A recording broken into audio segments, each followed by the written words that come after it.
Well, thank you to Mysterious Galaxy for hosting this event, and thank you to everyone who's watching it.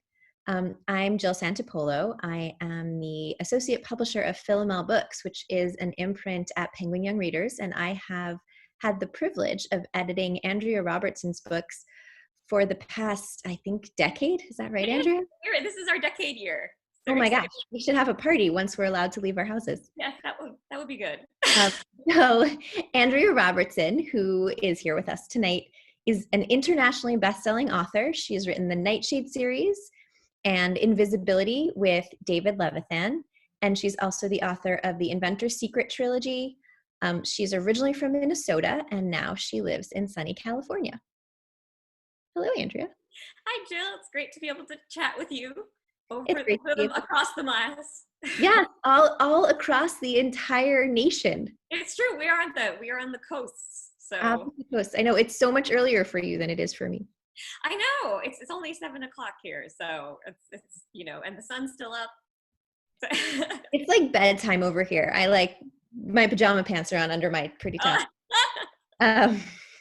So I'm so excited that we are getting to talk about Forged in Fire and Stars today, because the book is so amazing. I know people have been comparing it to the Game of Thrones, which I think is a totally apt comparison.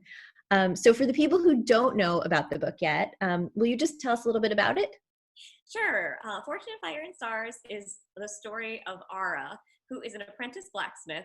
And she has been told since her childhood that she should have the innate ability to smith weapons that have been blessed by the gods, and that the chosen knights who wield these weapons are basically invincible. But because there was a conquest of the kingdom that she lives in, Setland, her father was killed, and he was the blacksmith called the loresmith before her.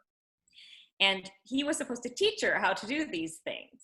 And so she really believes that the whole thing was just a story, and that she has no magical ability, and then she's happy enough to live in her tiny little village in the mountains for the rest of her life. But then, one day, the exiled twin royals from Setland reappear looking for Ara, because they do believe she is the loresmith, and they believe she's the key to retaking the kingdom. Very exciting. Yes. Fun. It's good times. Really fun. I love all of the characters. I love Ara, and I love someone you did not mention whose name is Teth, but I'm not going to give anything away about him, but he's I love Teth too. So what was your inspiration for this story? I know people always ask that about books, but I think people are legitimately interested. Yeah, no, I think that's fair. My books almost always start from a character, and it was Ara in this case.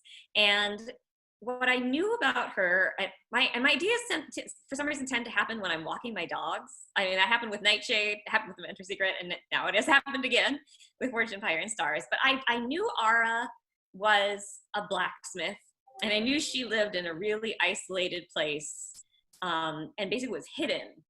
But I didn't really know much beyond that. And so what I find with my stories is that it's really starting from that one character, and then asking questions of them to figure out what's really going on in their lives and then in the wider world.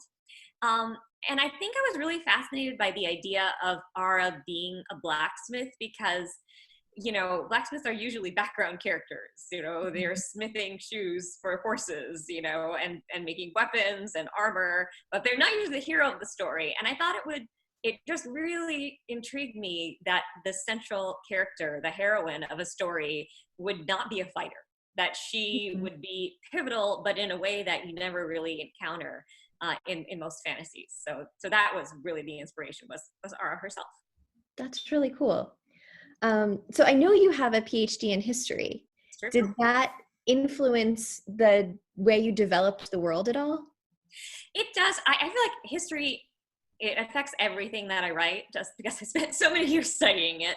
I believe it's an incredible tool for world building, because you really understand the way conflicts evolved, the way economies function, the way different military societies rose and fell, and religion also, because religion and gods figure really prominently in Forged in Fire and Stars. And so for me, history really is just the back. I think the gods that you invented in this series are like so phenomenal. And I couldn't believe initially that you'd invented them. I thought like, oh, this just must be some, grouping of gods that I never learned about in school and Andrea learned about. What was that like, coming up with a whole system of gods and religion?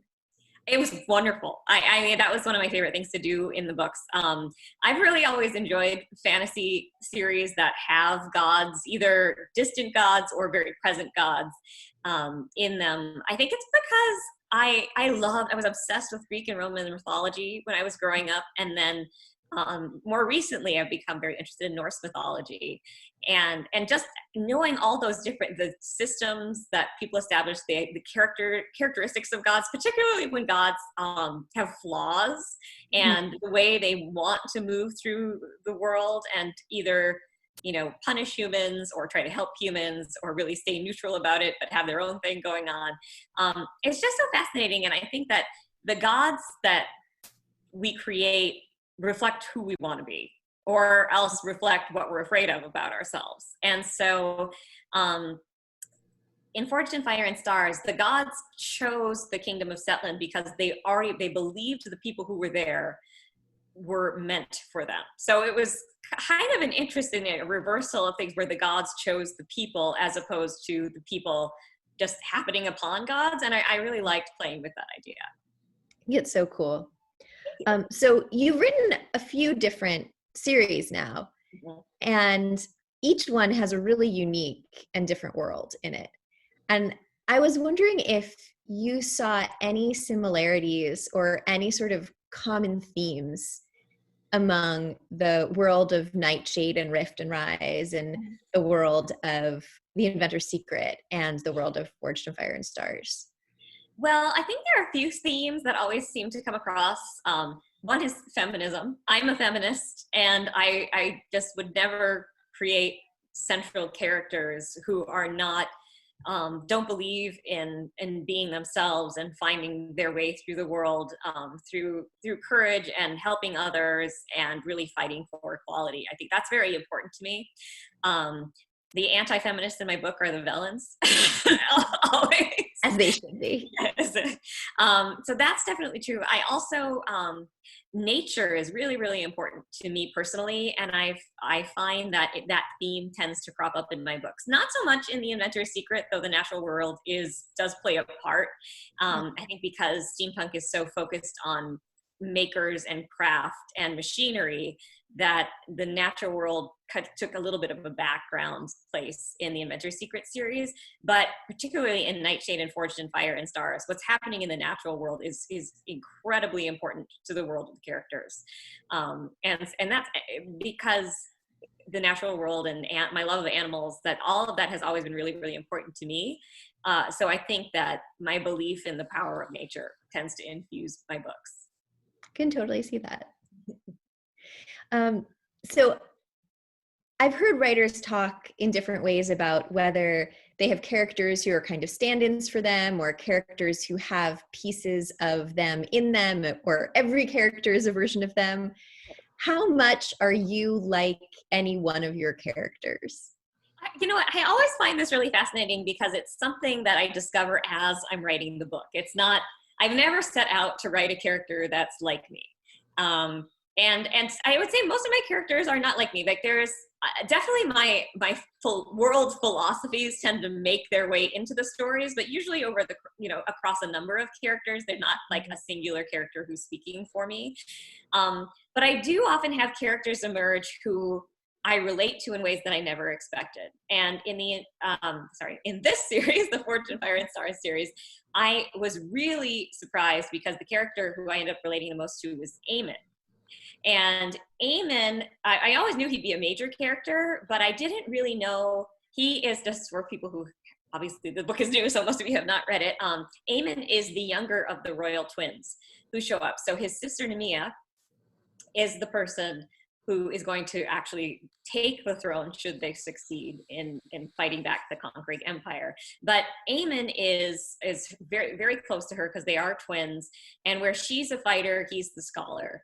And he struggles with a chronic illness that really kind of shapes his entire worldview. And I struggled with a chronic illness that really was created a gap between my last book and this new series. And I think Eamon emerged a lot out of that experience in ways that I didn't intend and really surprised me, but I also felt became really profound for me as I was writing the book. And that, there's always a character who comes along and kind of takes charge in the book in a way I don't expect. And I did not think it was going to be Eamon at all. And he became really pivotal. And I'm glad he did, because I feel like it revealed a lot to me, not only about the story, but about myself.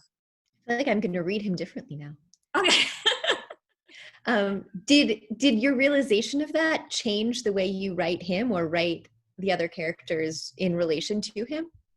I think I don't know yet. I have to see, because I'm, as you know, I'm working on book 2, and there's a lot going on. There's a lot going on there with Eamon and his relationship to the characters, and because very tumultuous things have happened to everybody through the course of the first book, and so I feel like I'm really still unraveling all of that. And so I would say, I think it has to change the way I write, just because I am now really just taken up in the process, and things are happening and I'm going, whoa, and that's the best part of writing for me, is that when that's going on. But I don't know yet how it's all going to play out. I know this is kind of feeding into another question that gets asked a lot, is how much do you know about your books? And I'm not an outliner, because outlines kill my process. I know where the book is going to start, and I know where the series starts, obviously, but I also know where each book and the entire series is going to end. But I don't know how I'm going to get there. And so when I'm in the middle of that journey, I think I learn so much, not only about the characters, but about myself. And I feel like I'm very much in the middle of that right now. So you're in the middle of that, in the middle of drafting this book, also in the middle of a pandemic. How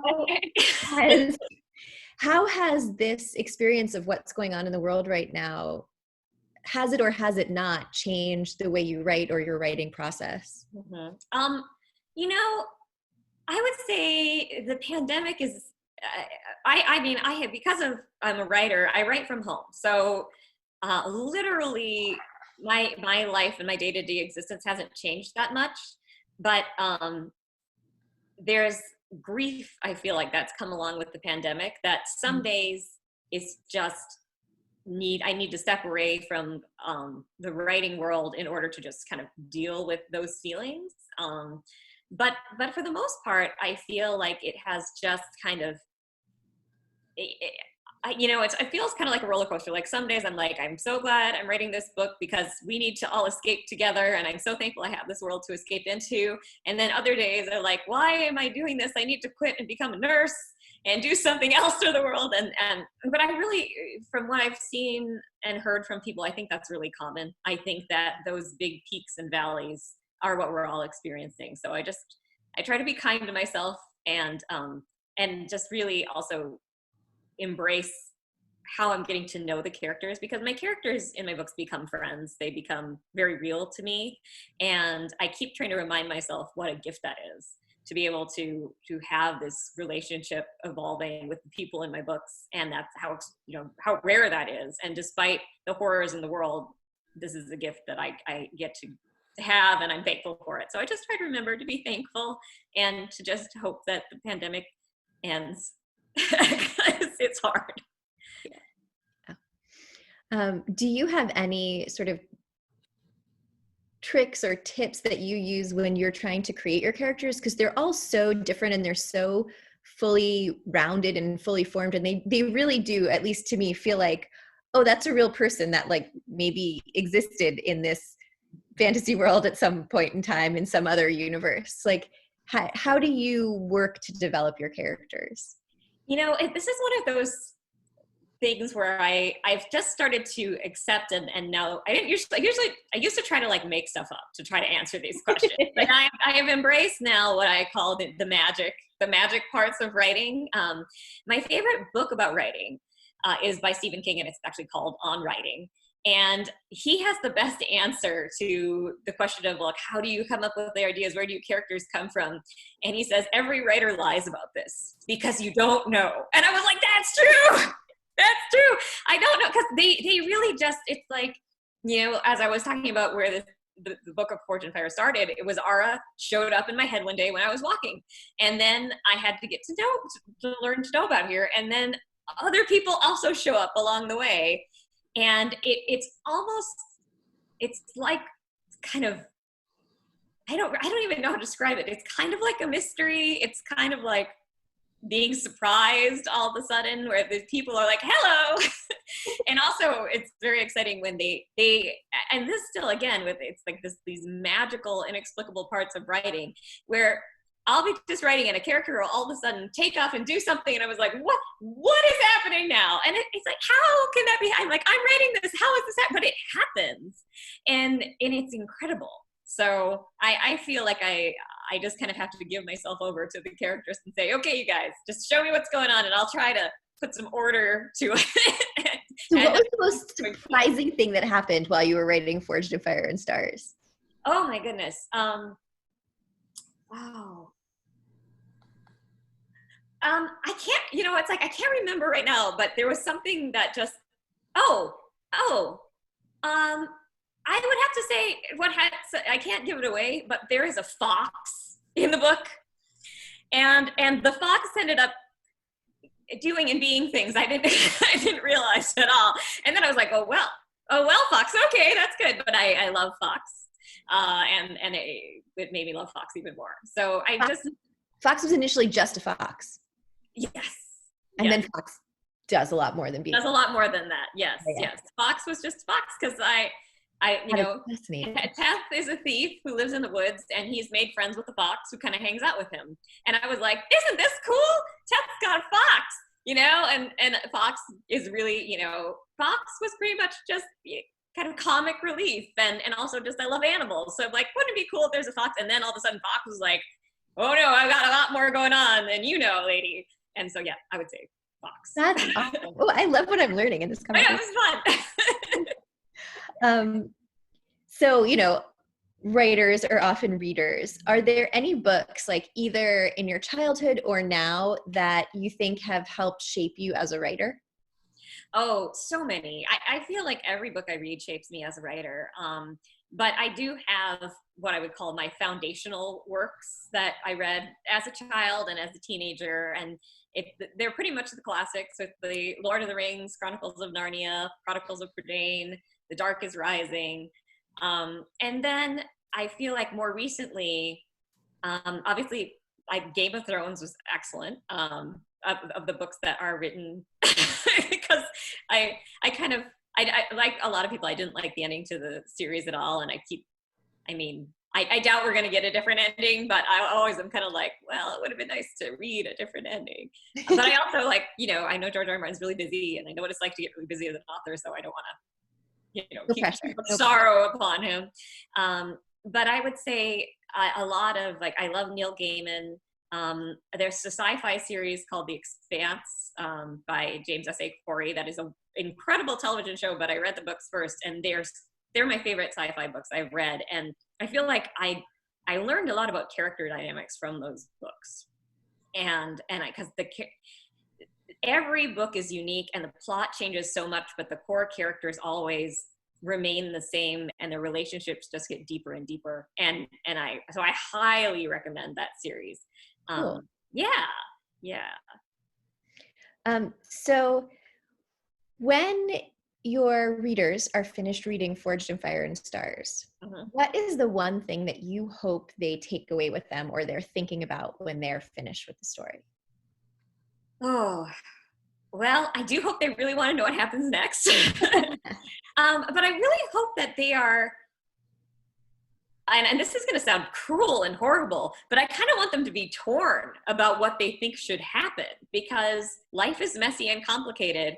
And what happens in Forged in Fire and Stars also leads to a lot of trauma and messy complicatedness. And so I want them to think that, I would like them to think there are many possibilities, and I would like them to hope for some things and worry about other things. And I also hope that they embrace the idea that fate is something that you can find and sometimes it finds you, sometimes you find it, but your choices affect that. I don't think that fate is something that is just written. It's not inescapable, but you can choose what your fate will be. And so I hope that idea kind of comes through to readers. I think it totally does in that Thank book. you. Yeah. All right, so I think I'm going to switch now over to the rapid fire question section. That sounds excellent. Yay. Okay. So I'm just gonna, a lot of these are just your favorite things, Okay. lots of just kind of things you've been up to recently. So, all right, here we go. So, what did you have for breakfast this morning? I had a cinnamon roll, ham, and blueberries. Ooh, delicious. I've been baking a lot. What is your favorite thing to bake? Well, I'd have to say cinnamon rolls. Now, I had never, cinnamon rolls are my favorite breakfast treat.